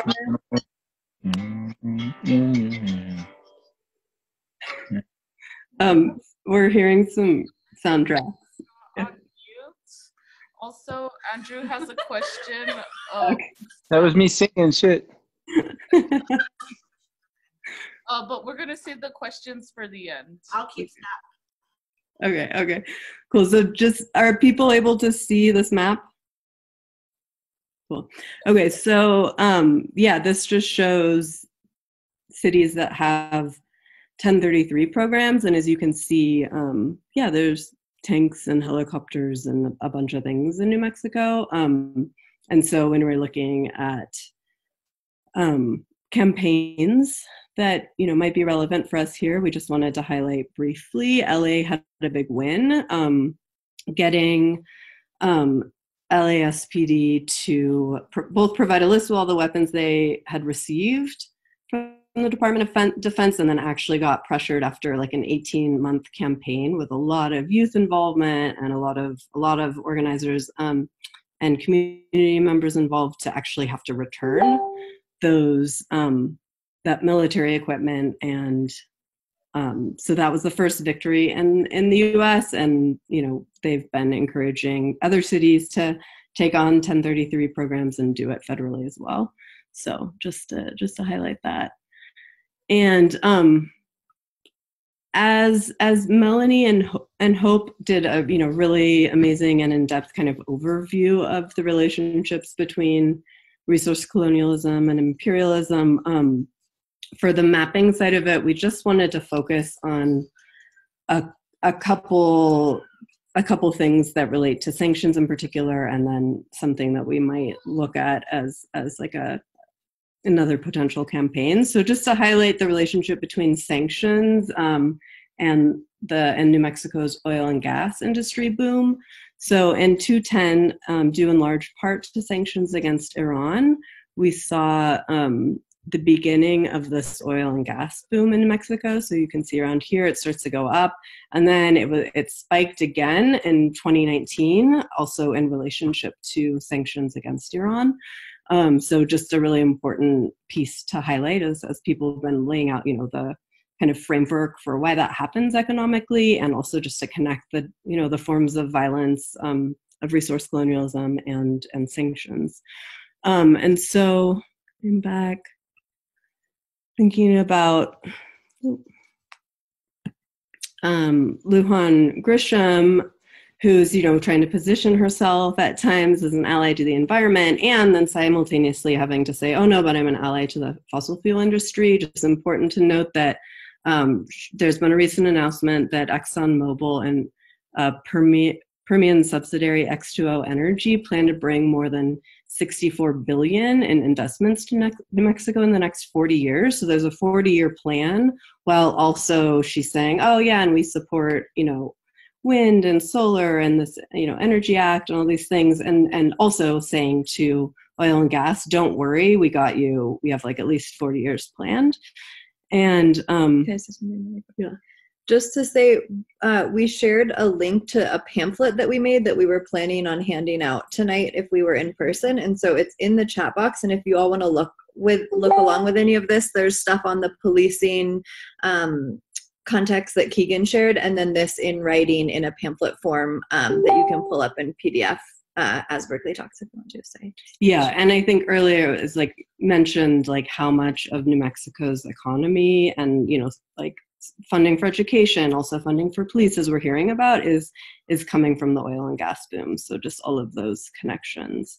And Hope had highlighted kind of the plans for the produced water industry. And I think that's really critical to look at right now, because it is the industry that will allow the fracking industry another 40 years and will continue benefiting from sanctions against Iran and Venezuela and other gas producing countries. And so in 2019, there was a Produced Water Society meeting in the Permian Basin where it's, government officials, Chevron and oil company management, city water management, university people, and just this incredibly creepy conglomeration of special interests planning on how to create a multi-billion-dollar a year industry that will keep the fracking industry alive and, as we know, contaminate our water. And so in particular in the Permian Basin, it produces between 9 and 15 million barrels of water a day. And as service providers and capital rush to strike a deal, the volumes of produced water will continue to grow. And forecasts are anticipating 75 to 90% increases of produced water in the next 10 years. And so this is from the Produced Water Society. They're saying truly innovative solutions will be required to maintain the oil and gas production levels the Permian enjoys at the moment. Without smart changes, the shale plays will drown in water. So that's their argument for their recycled water industry. So present mode, that may help you. Okay. So last year, New Mexico legislators passed the Produced Water Act, which went into effect in July and just removed kind of liability obstacles for the produced water industry. And it was written by Marathon Oil's attorney. So, yeah, just again, those connections between fracking, escalating climate crisis and contamination of the last of fresh water in the desert.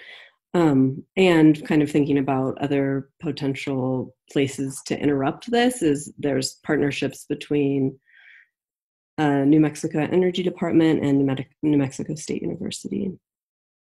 Yeah, and that was just more information and where you can go to look. And Sheldon, do you want to share more connections and perhaps some historical wins that might inspire some future wins? Yeah, no, definitely. Thank y'all for that. Amara hopa Asan today Asaki Masuta. Hello everybody. My name is Sheldon Tenoyo. I'm from Pueblo, part of Pueblo Action Alliance as our creative strategist. I'm pretty sure a lot of the work that's being done around Chaco Canyon, the San Juan Basin through fracking has been covered as well. I'm sorry I missed most of the presentation beforehand, but I wanted to be able to make it for the research team presentation. And yeah, a lot of what I was thinking about sharing has been covered through different articles on the Produced Water Act, produced water in the Permian Basin, mostly as well, like just being able to pull quotes from these articles that I was able to look up to and has been in conversation before within other organizations and other work already being done as well, like the Red Nation, Pueblo Action Alliance, SURJ, everybody who's working on that. It's amazing to see this coalition come together and have all of this info being put together for work to further come as well, and being able to make those connections between all of the information from whether it's like research and development to the waste to where it's being transported, how it's being transported, what companies are there, where is this funding coming from, who's benefiting, like Mayor Tim Keller, Michelle Lujan Grisham, Governor, all of these things, being able to make those connections. And then as well, reminding ourselves that all of this info, we're arming ourselves. We're making connections between each other as well, and our organizations and the work that everybody is doing within the coalition as well. And then just remembering, that, in terms of like historical facts, how the 1680 Pueblo Revolt took so much unity for that to even be able to be possible. It took over 10 years of planning for that to even be possible as well. And to remember that we're geared towards a long struggle, and the different aspects or avenues that we can take as a coalition, as folks on the call and people coming on within the coalition and on board of the coalition too, to remember that that's the same unity that's going to be needed, that's the same solidarity that we're building, that has been built and that we're building on, like Dene Pueblo solidarity to be one of those examples, this coalition to be another one of those examples as well. Just going back to like Berkeley was sharing too, how Michelle Lujan Grisham is seen as like this champion when, in the article, I can have that shared as well through the coalition too, is like she literally told the oil and gas at the meeting that her cabinet works for them. It's like things like that being said, and her, benefiting from how she's able to create this fund, or the general fund in New Mexico, through oil and gas revenue, and then again reminding ourselves, well, who's benefiting and at what cost, the cost of our people, the cost of the land, the cost of everything that the extractive industry affects, like our people, and the contamination, and even the fact that there's this whole produced water going on, and how that is projected to be seen as this next like oil boom. It's all of this info, again, just to remind ourselves that, we can arm ourselves and we can find ways to intervene. We can find ways to stop that. And that's literally what we're doing with this teaching, with this coalition, with all of our folks doing this work, uplifting each other and finding ways like, where are we going to stop this? Where are we going to come together and be able to intervene? Yeah, I'm not sure if that's what you meant, Berkeley, with sharing some of the historical content. I just wanted to uplift our work and everybody's work out here doing that. Again, yeah, just calling in. Want to uplift the fact I'm calling in from occupied Tiwa territory as well in Albuquerque. I think that's a lot of or the gist of what I had on mine. Yeah.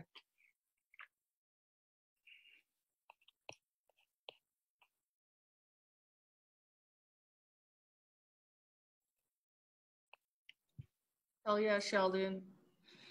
Yeah.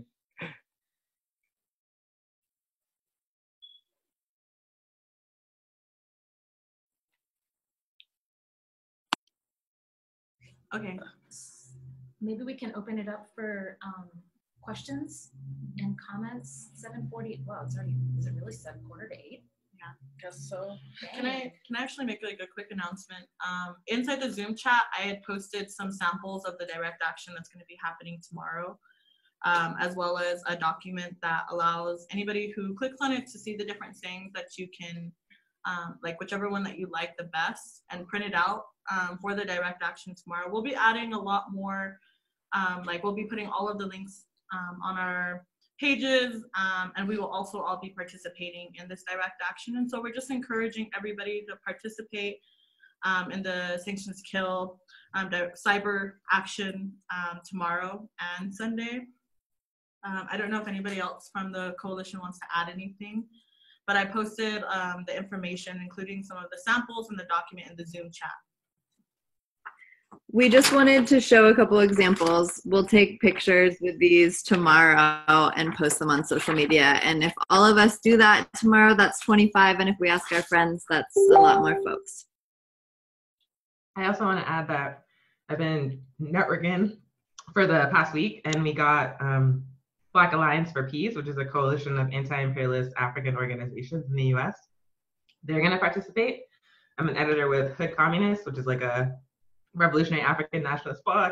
All the editors are going to participate. Also, Black Hammer, which is like a revolutionary, excuse me, I'm eating spicy food and it burned my throat, so I can't talk. So Black Hammer, which is a revolutionary African nationalist organization, is also going to participate. And also the entire western region of the APRP in New Mexico is going to participate. So it's not just us. We got people all over the country that are going to be doing it. So if you post your cute selfies, post your messages, to be like in really good company.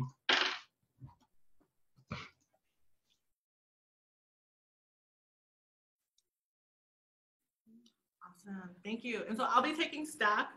If folks want to speak first on Stack would be Andrew, but if you want to be on Stack, please just put your name inside the Zoom chat and I'll just start keeping Stack.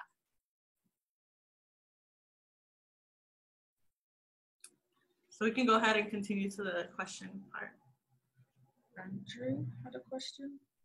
Comrade Andrew.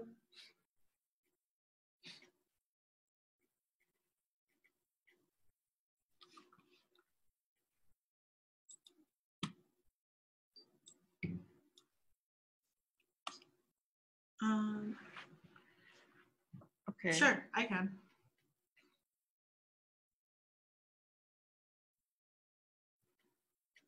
He's probably typing it out right now.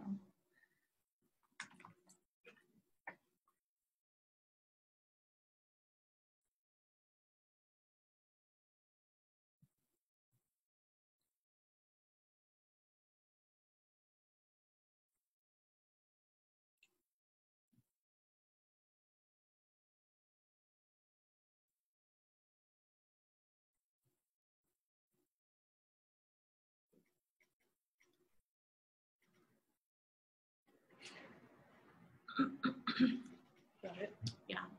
So the news talk about the sanctions punishing evil, violent people in lawless places like South Sudan, Congo, CAR, Somalia. Do sanctions in those places actually stop violence against people? Is stopping violence the real reason why those countries are sanctioned? And then Central African Republic is hard. Cool, I can answer that. So yeah, there's like a direct connection between the way that, say, like an African or indigenous or Chicano person is murdered by the police and demonized, and the way that colonized nations in Africa and throughout the world are demonized in the media. Like, it's always going to be like a brown person who is not acting in the way that colonialism, capitalism, and imperialism expect. And so they are held up for like derision and scorn from the US media. You can see it in the way that the media talks about Iran, for example, or the way they talk about Venezuela.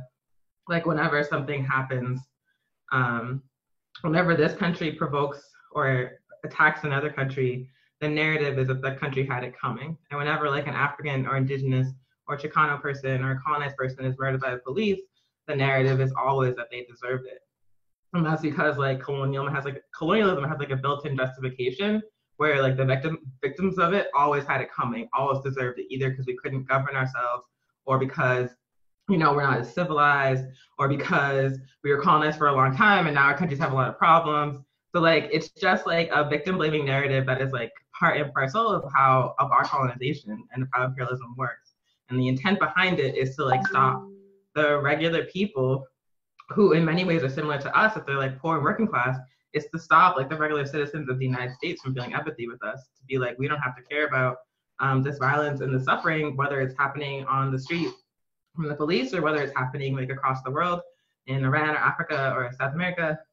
Like, it's a way to like break the empathy. It's a way for you to be like, I don't have to care about this because they deserve it. It's a way for them to have like an advanced justification for anything they do to us that the populace will buy. So that's why in my presentation, I was like, everything you hear on the news about other countries is not true, is nonsense, because they'll straight up lie. Like, they'll straight up lie about what's happening in Venezuela, what's happening in Iran, what's happening in Somalia, what's happening in Congo. They will lie. They will create the problem. They will manufacture circumstances that make people suffer, and then they will blame the country, and you will not know any different because they're just telling you lies about the country. So I feel like it's really important, like when you hear about sanctions, they always are like, oh, we're doing it to stop a dictator, or we're doing it because the people are suffering. But as I already showed y'all, sanctions make regular people suffer. Sanctions target civilians. And so in what way, if a so-called dictator is like, you know, so like supposed to be like hurting the population, how would further economic measures that continue to hurt that population mitigate that situation? It doesn't make any sense. It has like no internal logic, but it depends on you believing the things that you hear about the rest of the world in order to work. So that's why it's really important to understand that when you hear about Venezuela, when you hear about Iran, when you hear about Zimbabwe, when you hear about all these places, Cuba, that are demonized by the United States, that what you hear on the news is not the truth, and you have a responsibility to look for yourself. Same way, if someone like an African gets killed, murdered by the police, and they're talking about their criminal record, it's on you to be like, this is bullshit. They don't deserve to die. They don't deserve that. For that to happen to them, it's wrong, regardless of who it is. So yeah, hopefully that answered that question. Yeah. All right, next on stack we have Denise. Denise. Hey, can you hear me? Yep. Yes. All right, cool. So I have actually like two comments. One thing I want to mention in regards to Melanie's experience regarding sanctions, and then the resource colonialism that happens here in Indian country. Y'all did mention in your presentation that in 1979, the Chitrak mill tilling spill, that the media was not providing information to the public about that. So that was something that even people here in the United States or in the US did not know about that incident until like years later. Only the people who were impacted were knowledgeable. And so I think that's like another example of how media is also involved in covering up what sanctions actually are and what colonialism has done in many forms, right? And what it does to those impacted. Secondly, I looked at the map the mapping project.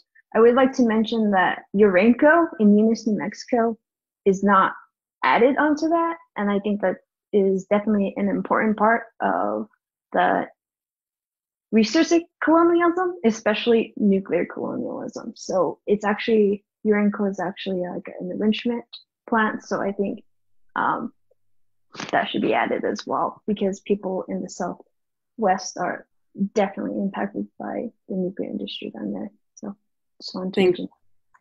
Yeah, we'll definitely add it. And I think it should be something that everyone can access and add, and we'll figure out how to make that available in that format too. Yeah,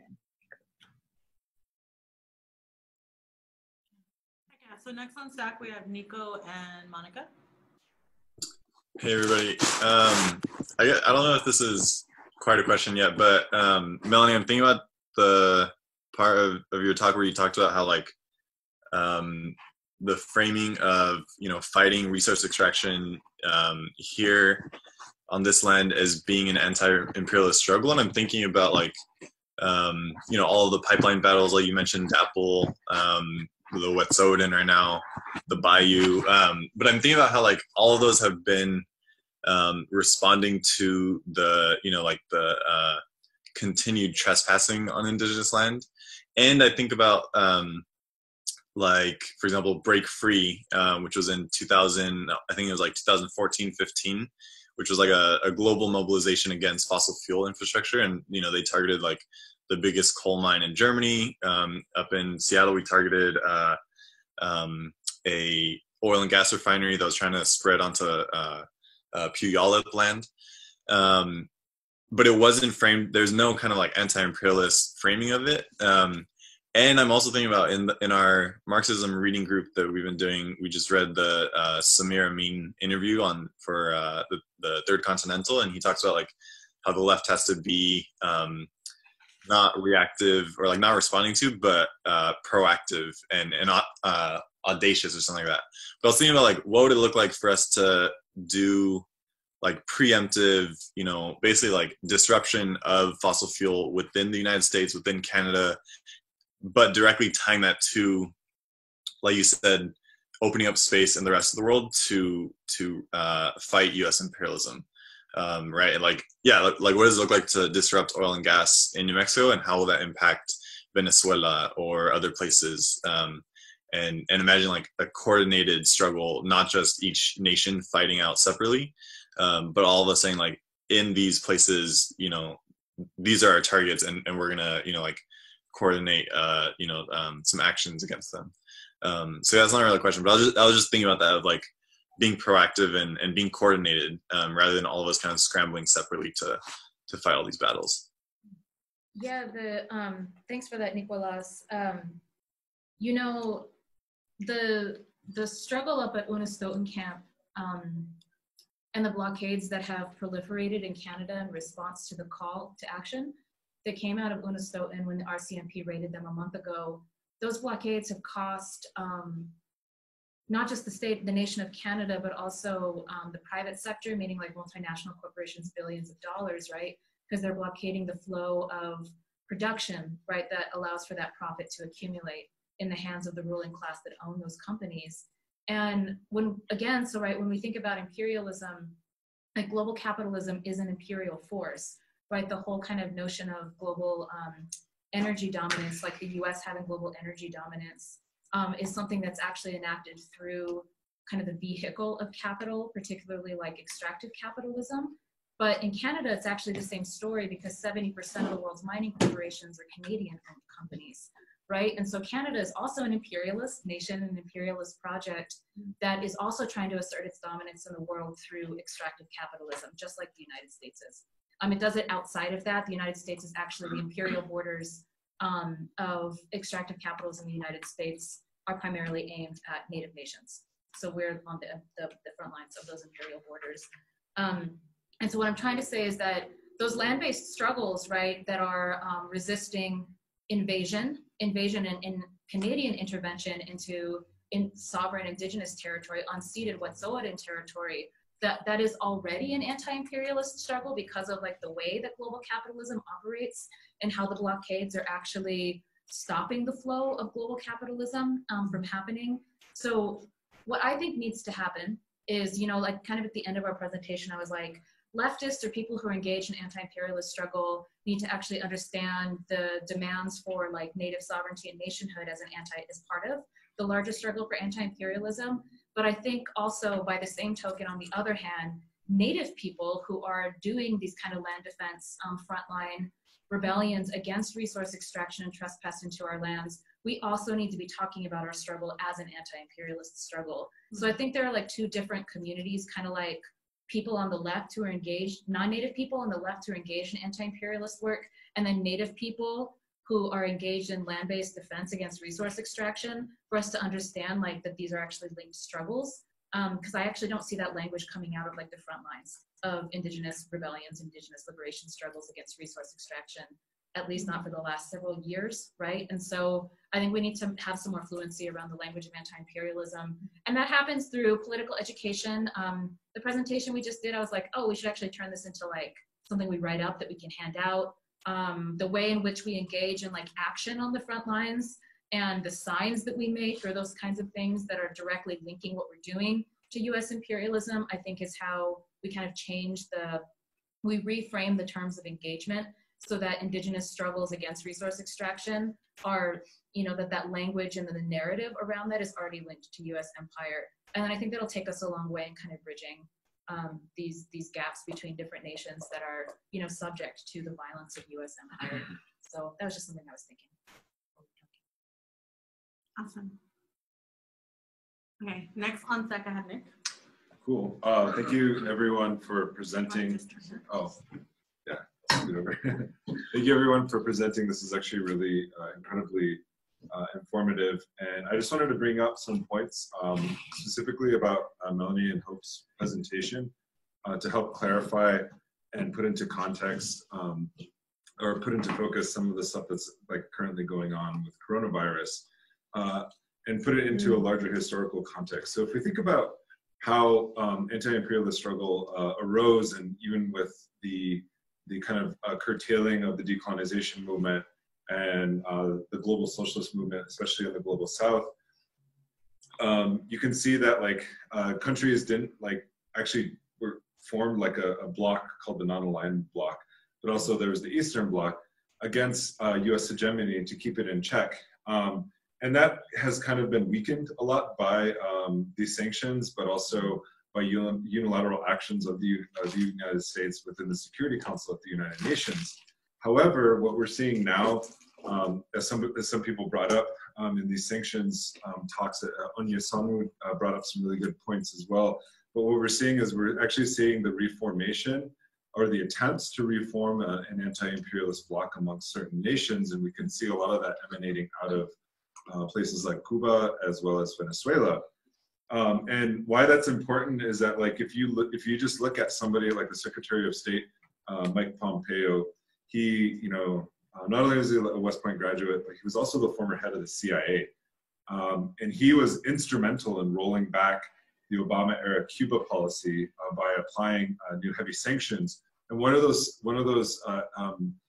kind of sanctions, or one of those target areas where he specifically thought about applying pressure, was on Cuban doctors specifically, and actually getting Cuba, like understanding that Cuba's inability to actually wage like an actual like military, you know, confrontation with the United States. It doesn't want to do that. It's not in its intention, but nonetheless is providing international aid through and international relations through its medical program.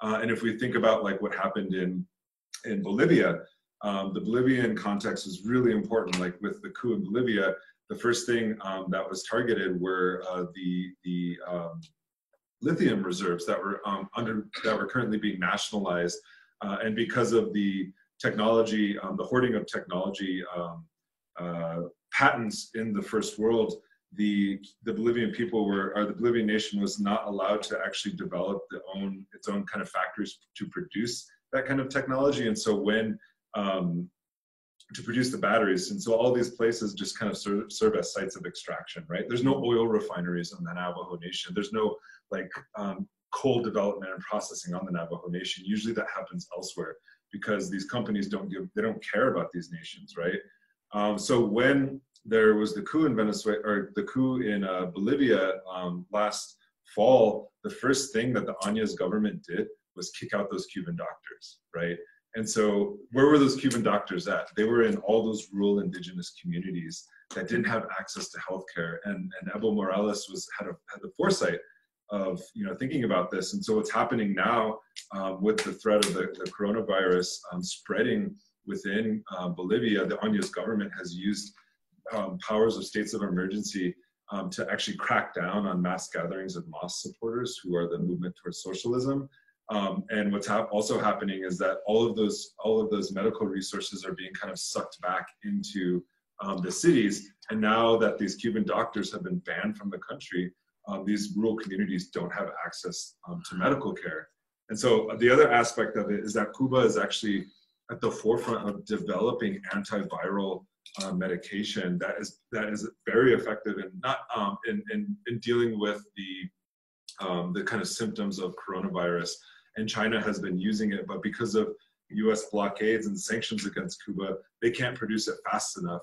In the United States, because it doesn't ally, with China and Iran, and it's actually against these countries, the people in the United States are actually dependent on a for-profit healthcare system to save us. When all of these countries have learned valuable lessons just about the science of this virus that they're not sharing. So, and that isn't, like if anyone watched the speech today by Trump, basically Trump was just saying we're gonna allow poor people to die because we don't give a shit about them. And so like this kind of brazen attitude doesn't just affect like the ruling class in the United States about making profit. Actually, there's a toll that poor people and poor communities who don't have access to this kind of healthcare, we're actually losing out on this. And this is what happens when you have a for-profit system and not one that's based on human solidarity. So I really want to thank everyone for presenting. Yeah, I wanted to announce, sorry, is there somebody else on staff? No. Okay, so tomorrow at 5 p.m., we'll also have a Zoom link set up so you can join from home if you don't want to come together in a big group of people. But tomorrow at 5 p.m., we're going to be hosting just a community conversation about the response to coronavirus in Albuquerque. It doesn't just have to be based in Albuquerque. Though the conversation, we've been having internally within the Red Nation are about advancing actually the struggle for the anti-imperialist struggle through our response to coronavirus.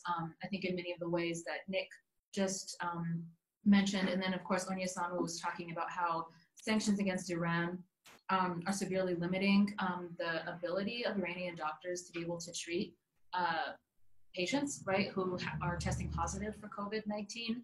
And so I think that there's, and then listening to the state of emergency speech today that Trump gave at like 2 o'clock or whatever, that whole speech and all of those people up on the stage was essentially about doubling down on making sure that global capitalism stays intact, that the ruling class can make a profit, right, on the disaster capitalism that's emerging from the coronavirus pandemic. And that what we need now more than ever, right, is a socialist, militant socialist coalition, anti-imperial coalition, I think is what I'm trying to say. And so I think that the coronavirus spread, if the ruling class is doubling down on capitalism, then this is also a moment where we can double down, right, on our anti-capitalist organizing, which is also an anti-imperialist platform. And so we're gonna have a conversation about a lot of things tomorrow at 5. Please join us. We'll drop the Zoom link, I think, onto our Red Nation Facebook page or to the event page for that conversation as well. But I think that the coronavirus is an important vehicle through which we advance this work against sanctions, against imperialism, and against capitalism.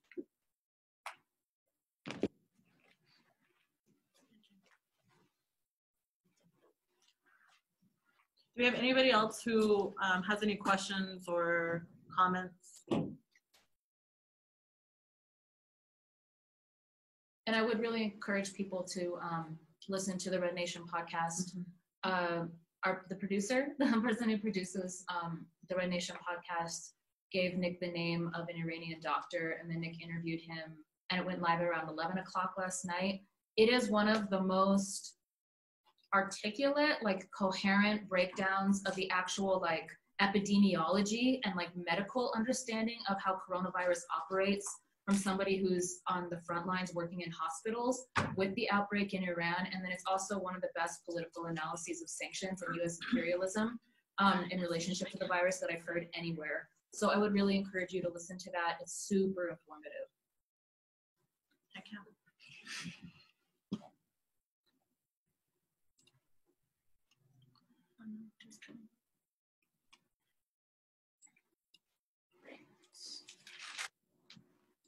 Okay. Well, all right. If we have no more questions and no more comments, then I think it'd be good to. Oh, there it is. Wait. Oh, never mind. Thank you. Yeah. So please tune in. I had posted earlier in the chat again the links to the document for like the sample sayings and then an actual sample of the direct action that's going to be taking place tomorrow. Please share it. Please share it with your comrades, organizations. Get as many people that you can to participate in this direct action to bring more awareness around why the Sanctions Kill campaign and building the anti-imperialist, community to come together to address a lot of the concerns. And thank you everybody who is commenting on the Zoom. Really appreciate everybody who tuned into the teach-in and for folks who may be watching it later. Mm-hmm. And I wanted to say in closing that Red Nation has been having internal conversations about how to continue to build the struggle for liberation even whilst we aren't able to really meet in person in certain ways. And so you can be expecting more kind of teach-ins and webinars from us via Zoom and Facebook Live in the coming weeks and months as the pandemic continues to unfold. But we'll be issuing our statement and our position on COVID-19 hopefully by Saturday night or Sunday morning, so folks have a better sense of how we're going to be approaching it. We are also going to be engaging in an extensive mutual aid effort, and we again come tomorrow evening if you want to talk about this in Albuquerque and beyond, because we know that because the ruling class doesn't give a shit about the lives of our people and the most vulnerable populations. It's going to be up to us as revolutionaries to take up the monumental task of saving the lives of our people. So that's also something that we're going to be talking about tomorrow night. Says Monica's iPhone raised hand. Monica, did you have something? Was it Monica? Monica here. Thank you so much, comrades. I have a question. What is a way, it's a lot of information, a lot also new information for me. What's some strategies to synthesize the information, to share and get more people involved? I think about, for example, and I didn't capture everything that was being said because my phone hung up, how sanctions and how they're pulling oil and how it's hurting indigenous land, but how the oil money is going to go into the general fund to support scholarships, right? And how do we communicate that to our people, how that hurts indigenous land and how that's something we don't support? That's just an example.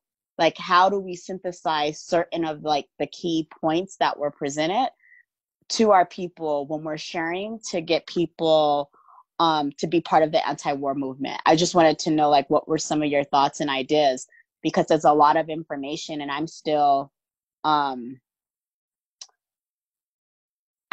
channeling it in and trying to grasp some of the concepts that I'm not aware of.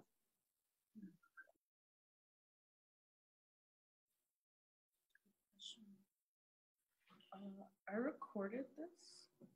You could post it later. Okay, so first thing, the teach-in has been recorded, the full teach-in, and so it'll just be available. It'll have a lifespan of its own whenever anybody wants to watch it. So let's share it widely, I think, to help with that political education around those key issues. But I think that's a question for the Anti-War Coalition to answer. We should probably bring that to the table and think about how we can build upon the analysis that we gave during this teach-in and try to develop things, strategies or tactics that can help us build the struggle in a way, like you said, Monica, that synthesizes the information and is really useful for people so they understand. So when is our next anti-war coalition meeting? It's this upcoming week, I believe, on Thursday. Yep, so on the 19th, this Thursday on March 19th at 6 p.m. here in the Red Nation office, which is at 1421 Central Avenue Northeast. Or Zoom. You probably want to prioritize Zoom. Yeah, Zoom. We'll be having our anti-war coalition. Please come through. Please invite folks to come through. We're building an anti-imperialist revolutionary coalition to try and help our communities, especially those who are the most vulnerable. We have several different topics that we're going to be discussing, including the coronavirus and next steps for the coalition. And so I think it's a great time for people to jump in and join in to help with that process and guiding the type of work that we're going to be doing continuing forward. And so, Akiaha Itsago, thank you for, again, tuning into our teaching and participating and asking questions. Yep. Anything else? Can the APIP announce something quickly? What? We have an event tomorrow that's actually happening online. We have our monthly Pan-African film series every second Saturday. This Saturday, we decided it would be better to host it virtually rather than in person because we're in the pandemic. And so if folks want to join, it's going to be on Facebook Watch. We're showing a film about Fannie Lou Hamer. Fannie Lou Hamer was a revolutionary African woman who organized around voting rights for African people in Mississippi alongside the Student Nonviolent Coordinating Committee. The Student Nonviolent Coordinating Committee is like one of the OG organizations in our struggle, particularly during the 60s. And so we want to show that movie and talk about it, and you can watch it from your home with no pants on if you want. I'll put the link in the chat, and you can also find it on our Facebook page. I'm gonna eat a bunch of spicy food when I watch it.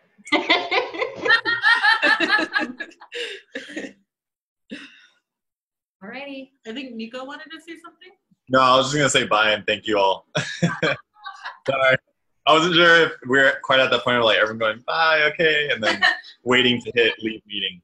You don't want to get left out. Okay, well, thank you all. Thank you all so much. Bye. Good night. Bye. Thanks, everyone. Bye. Stay isolated. Bye, everyone. Oh, okay. All right, y'all. Red Nation out. Holla. You gotta